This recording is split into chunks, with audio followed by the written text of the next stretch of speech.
Bonjour, je suis Renos Vakis, économiste principal à la Banque mondiale et votre hôte pour accélérer le développement. Des idées pour un impact.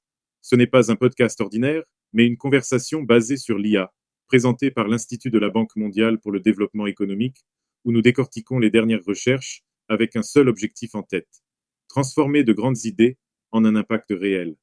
Commençons. Merci pour l'introduction, Venos. Je viens juste de lire un nouveau rapport de la Banque mondiale. Les facteurs comportementaux pour la transition écologique. Et ça m'a fait réfléchir.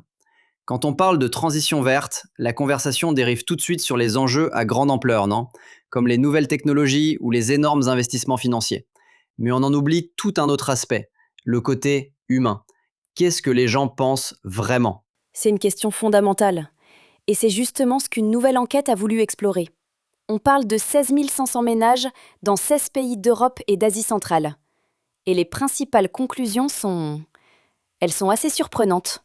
Oh, je suis tout oui. 3 adultes sur 4, soit 75%, sont déjà persuadés que la Terre se réchauffe et que le changement climatique est réel. 75%! C'est un consensus impressionnant. Ce chiffre est bien plus élevé que ce que j'aurais cru. Mais j'ai comme l'impression qu'il y a un « mais » à tout ça. Exactement. Et c'est là qu'on observe un obstacle comportemental fascinant, appelé l'ignorance pluraliste. Bien que la plupart des gens soient personnellement inquiets, ils sous-estiment largement à quel point leurs concitoyens le sont aussi. Donc, je m'inquiète, mais je pense que mon voisin, lui, s'en fiche. C'est ça, et pas qu'un peu. Dans des pays comme la Turquie, le Kosovo ou la Moldavie, les gens sous-estiment le niveau d'inquiétude de leurs pairs de plus de 30 points de pourcentage. Ça crée une sorte de silence étrange, où une majorité inquiète agit comme une minorité silencieuse et isolée. Oui, je vois. C'est une sorte de friction sociale. Si on pense être le seul à s'inquiéter, on n'ose pas s'exprimer ou exiger des mesures. Et donc, quel impact ça a sur les politiques gouvernementales? Ça crée un schéma très clair. Les gens préfèrent massivement les carottes aux bâtons. Quand on leur parle de politiques qui offrent des incitations ou facilitent l'accès aux technologies vertes, le soutien est énorme, entre 75 et 95%. Donc les gens veulent qu'on les aide à faire ce qui est bon pour la planète. Logique.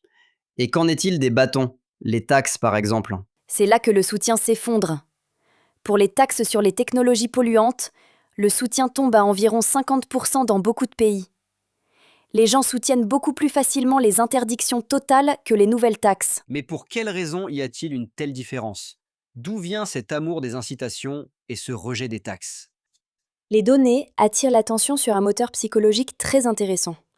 Les personnes qui se disent prêtes à changer leur mode de vie pour l'environnement sont presque 20% plus susceptibles de soutenir ces politiques plus strictes, les taxes et les interdictions, mais aussi les incitations. Ah, donc pour eux, c'est à la fois une envie d'agir et une envie que le système pousse les autres à agir aussi. Exactement. Ce n'est pas une question d'économie, mais de réciprocité. Pour ceux qui ne sont pas engagés, une taxe, c'est une punition. Pour ceux qui le sont, c'est un outil pour rétablir l'équilibre. D'accord, alors replaçons ça dans le concret. Oublions la politique un instant. Quand quelqu'un réfléchit à remplacer son vieux système de chauffage inefficace, quelle est la première chose qui le freine? Le rapport est très clair là-dessus. Les 2 plus grands obstacles sont les contraintes financières et le manque de confiance dans les nouvelles technologies. Et la partie financière est de loin la plus citée. Entre 35 et 45% des gens qui ne prévoient pas de moderniser ces systèmes disent que c'est trop cher. Ce qui n'est pas surprenant, surtout venant des ménages à faible revenu. Et c'est là qu'on se trompe. Cette réponse est la même pour tous les niveaux de revenus. C'est la raison numéro 1, même pour les ménages à revenus moyens ou élevés. Sérieusement? Donc si une personne à revenu élevé dit qu'une pompe à chaleur est trop chère, c'est que ça cache autre chose. Exact. Une explication plausible, c'est qu'elle n'accorde pas assez de valeur aux technologies à haut rendement énergétique. C'est un cas classique de biais actuel. La douleur immédiate, bien réelle, du coût initial, paraît plus grande que le bénéfice abstrait et futur des économies sur les factures. Ce n'est pas un problème d'accessibilité financière, c'est un problème de persuasion. Donc il y a une ignorance pluraliste, une préférence pour les carottes et un problème de valorisation. C'est un sacré nœud à défaire. Par où on commence pour démêler tout ça? L'étude a déjà testé une solution. Une solution toute simple. Les chercheurs ont mené une petite expérience pendant l'enquête. Ils ont montré à un groupe de personnes un message simple mais vrai. Et que disait ce message? C'était un message de normes descriptives. En résumé, ils s'attaquaient au problème de l'ignorance pluraliste. Ils donnaient aux gens le véritable pourcentage, élevé, de personnes dans leur pays qui sont sérieusement inquiètes du changement climatique. Ils leur disaient « Vous n'êtes pas seuls, vous faites partie de la majorité ». Et juste ce petit message, ça a changé quelque chose? Oui, ce simple message a augmenté la volonté des gens d'envisager l'installation de panneaux solaires de 5 à 6 points de pourcentage. Et leur volonté d'améliorer leur système de chauffage de 4 points. Ce n'est pas une solution miracle, mais c'est une méthode simple et peu coûteuse pour enclencher le mouvement. Waouh! Donc la première étape, c'est pas forcément une subvention ou une nouvelle loi.